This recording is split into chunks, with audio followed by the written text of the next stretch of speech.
क्या आपने कभी सोचा है कि एक फिल्म स्टार देश की प्रधानमंत्री के सामने बेझिझक अपनी बात रख सकता है? एक ऐसा अभिनेता जिसकी आवाज सुनने के लिए पूरा देश रुक जाता था।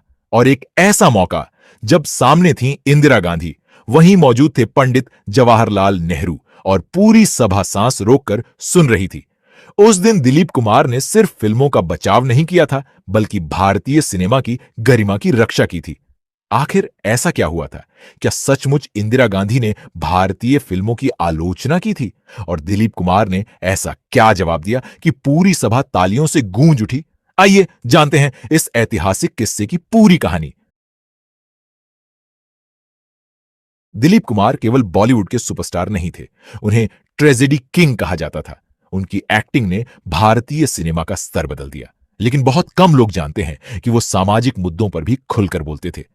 राजनीति से उनकी नजदीकियां थीं, लेकिन वो किसी नेता के सामने अपनी बात रखने से कभी नहीं डरते थे। उनकी पहचान केवल अभिनेता की नहीं, बल्कि एक विचारशील इंसान की भी थी। इसी वजह से उन्हें देश के बड़े नेताओं के कार्यक्रमों में भी आमंत्रित किया जाता था। दिलीप कुमार ने अपने एक सार्वजनिक कार्यक्रम में एक पुराना किस्सा सुनाया। उन्होंने बताया कि एक बार वे पंडित जवाहरलाल नेहरू के साथ नाश्ता कर रहे थे। उसी दौरान इंदिरा गांधी भी वहां मौजूद थीं। बात फिल्मों पर चली।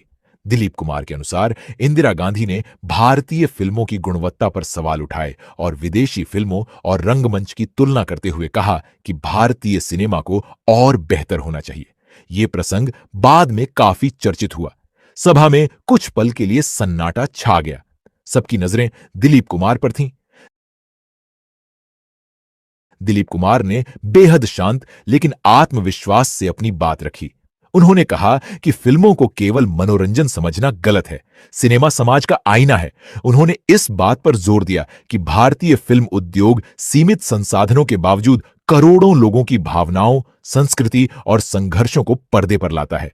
उन्होंने ये भी कहा कि कलाकारों को कमतर नहीं समझना चाहिए, क्योंकि वो भी देश की सांस्कृतिक पहचान को दुनिया तक पहुंचाने का काम करते हैं। ये जवाब किसी व्यक्तिगत बहस से ज्यादा भारतीय सिनेमा के सम्मान की बात थी। दिलीप कुमार के अनुसार जवाहरलाल नेहरू कलाकारों के योगदान को समझते थे और फिल्म जगत के लोगों का सम्मान करते थे। जब उन्होंने अपनी बात रखी तो माहौल बदल गया। सभा में मौजूद लोगों ने तालियां बजाईं। इस घटना को बाद के वर्षों में दिलीप कुमार ने कई मंचों पर याद किया। हालांकि इस बातचीत का आधिकारिक शब्दशः रिकॉर्ड उपलब्ध नहीं है, लेकिन दिलीप कुमार द्वारा सुनाया गया ये प्रसंग व्यापक रूप से साझा किया जाता रहा है। एक दफा पंडित जवाहरलाल नेहरू मरहूम, उनकी इनायत थी, मेहरबानी थी उनकी, नाश्ता उनके साथ मैं कर रहा था तो इंदिरा जी ने बहुत तनकीद की उस वक्त कि कैसे ये पिक्चर बनाते हैं आप लोग। मैं पेरिस में थी, मैं मॉस्को गई, मैंने लंदन के सिम्फोनिक ऑर्केस्ट्रा सुने, प्लेस देखे हैं, पिक्चरें देखी हैं। कितने खूबसूरत और उम्दा है। ये आपके हिंदुस्तानी पिक्चरों को क्या होता है? ये हिंदुस्तानी पिक्चर इतने पीछे क्यों हैं? मैं उस जमाने में एक नया सदर चुना गया था Indian motion picture producers guild का। मैं उस लायक तो नहीं था, ना मैं उसके लिए उम्मीदवार था। फंक्शंस करते थे हम, सोशल सिविक फंक्शंस, कभी सैलाब के लिए, कभी तालीम के लिए, कभी कोई सूखा हुआ तो उसके लिए, to get a social civic identity. क्योंकि लोग समझते थे ये फिल्म वाले हमसे कोई अलग पिछड़े हुए लोग हैं, इनका नाटक खेल तमाशा ही काम है। And we had to establish our socio-civic consciousness and conscientiousness, also credibility. अपने विकार को एस्टेब्लिश करना था कि नहीं, होशमंद हैं, हमको ख्याल है, अपनी सोसाइटी से मुताल्लिक़ हैं, अपनी ज़मीन से वाबस्ता हैं, अपने कल्चर से मुताल्लिक़ हैं। पंडित जी को इस बात का अंदाज़ा था, इसीलिए मुझे वो कभी कभी अपनी शफ़क़त से नवाजते थे। लेकिन एक सदर की हैसियत से मैंने देखा कि हमारे वज़ीर आज़म के अजीम शख्सियत के बावजूद उनकी बेटी जो थी वो अपनी हद से आगे बढ़ रही थी, तजावुज कर रही थी। Total condemnation of A media, it's not justified. कहते तुम्हारी हिंदुस्तानी पिक्चरों में हिंदुस्तानियत ही नहीं है। ये किस किस्म की इंडस्ट्री है? 15 मिनट तक, 10-12 मिनट तक मैंने उनकी बातें सुनी और उसके बाद मुझे एहसास हुआ कि अब अगर मैं इस बात का कुछ तदारुक करूं तो वो बेअदबी नहीं होगी। मैंने उनसे कहा बड़े एहतराम के साथ कि आज 10-12 मिनट से आप तनकीद, आपने बहुत कुछ कहा जो वाकई सही था, उससे इनकार करना एक हिमाकत होगी, बेवकूफ़ी होगी कि हम कहें कि नहीं साहब हमारा इंडियन फिल्म बहुत अमदा है, बड़ा अच्छा है, बड़ी तरक्की याफ्ता है। ये मुनासिब बात नहीं होगी। लेकिन मैं आपसे कहूं कि हमारे फिल्म में आप कह रही हैं कि हिंदुस्तानियत क्या है, ये 12 मिनट से जो आप गुफ्तगू कर रही हैं इसमें एक लफ्ज़ भी हिंदुस्तानी ज़बान का नहीं था। मुस्तकिल आप अंग्रेजी बोल रही थी। And today we are developing roads, we are trying to develop our irrigation, we are trying to establish hospitals, we are trying to establish international relations। हर साल भीख मांगने के लिए दामन फैला के हम निकल जाते हैं, कभी गल्ले के लिए, गेहूं के लिए, कभी चावल के लिए, कभी तेल के लिए, कभी सूखा पड़ता है। अभी तक लोगों के पास पीने का अच्छा पानी नहीं है। In spite of the most dedicated man at the helm of affairs, we have poor education.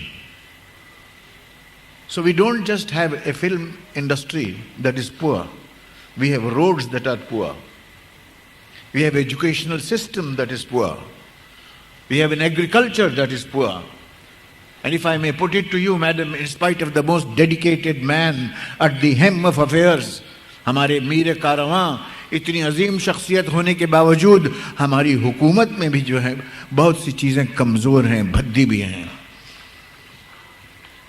मैं समझा शायद पंडित जी नाराज़ हों या कुछ इस किस्म का कोई बात कहें, तो कुछ देर खामोशी के बाद उन्होंने कहा कि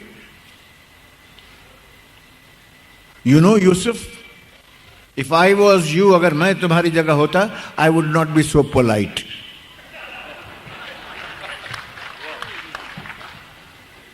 The film can improve along with the road। जैसे मकान है, अगर जब तक सड़क अच्छी नहीं होगी अच्छा मकान आपको नजर नहीं आएगा। There is always a relationship between the road, the quality of the road, the quality of the house, the quality of the living of the house, the quality of the people who move around on those avenues। Sir, we can import engineering know-how, we can import computers, we can import the technical know-how, but we cannot import culture, we cannot import literature। उस literature को हमने अपनी जमीन से develop करना होगा। अगर हम गल्ला मांगने बाहर निकल जाते थे तो हमने सोचा कि ये भिखमंगी क्यों करें, हम सोचा तो मालूम हुआ कि नुक्स तो हमारी ज़राअत में ही था, हमारे खेतों के लिए पानी नहीं था। इंसेक्टिसाइड्स, पेस्टिसाइड्स, फर्टिलाइजर आने चाहिए, पानी आना चाहिए, आबपाशी होनी चाहिए। जब वो सब 10 साल 12 साल के अंदर पैदा हुआ और खेतों को वो सूखे हुए भूखे फाकाज़दा खेत और वो मट्टी, ऊपर की मट्टी को, वो उस 1 फुट की मट्टी को हम कितने हजार साल से उसी को खोदते चला है। We are not getting the virgin soil out. हमने निकाला, हमारी ज़राअत अच्छी हुई और हमको एक वक़ार हासिल हुआ कि हम किसी के पास हाथ फैलाने नहीं जा रहे हैं। इसी तरह अगर इंडस्ट्री में खराबी है तो उसके लिए we have to raw material लाना होगा, उसके लिए भी फर्टिलाइजर लाना होगा, उसके लिए भी पानी लाना होगा, उसके लिए भी वर्जिन सॉइल निकालनी होगी। And that, I mean, we have to develop what is known as national literature। Journalism हमारे पास है। अभी मेरे भाई मुझे कई कापियां देके गए हैं अपने मैगजीन्स की, but that does not constitute national literature. ये है मुल्क का कल्चर हमारा, जो कल्चर मफकूद होता जा रहा है। ऐसे मालूम होता है कि वक्त की गर्द, हर आने वाले दिन की गर्द उस पर जमती चली जाती है। शहरों में जाइए तो लोग अंग्रेजी में ही घर में बातचीत करते हैं। Yes uncle would you come on my birthday, मैंने कहा हाँ यही बात तो मुझे हिंदी में कहो तो आऊंगा। We have to develop it in our upbringing. हमारे माशरे से ये बात निकल रही है। आदाब जा रहे हैं, नेशनल तरीके जा रहे हैं, हमारा लिटरेचर। बताइए निजामी साहब कोई है शायर आज Firaq Gorakhpuri,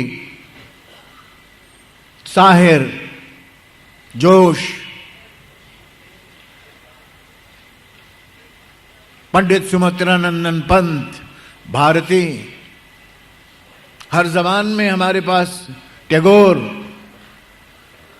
Do we have any other literary men? Do we have any national literature like Sarath Chandra Chatterjee? दोस्तों, आज भी ये किस्सा इसलिए याद किया जाता है क्योंकि इसमें राजनीति से ज्यादा संवाद, सम्मान और विचारों की ताकत दिखाई देती है। अगर आपको ये ऐतिहासिक कहानी पसंद आई हो तो वीडियो को लाइक करें, चैनल को सब्सक्राइब करें और कमेंट में बताइए, क्या आपको लगता है कि कलाकारों की आवाज समाज और राजनीति में भी महत्वपूर्ण भूमिका निभाती है?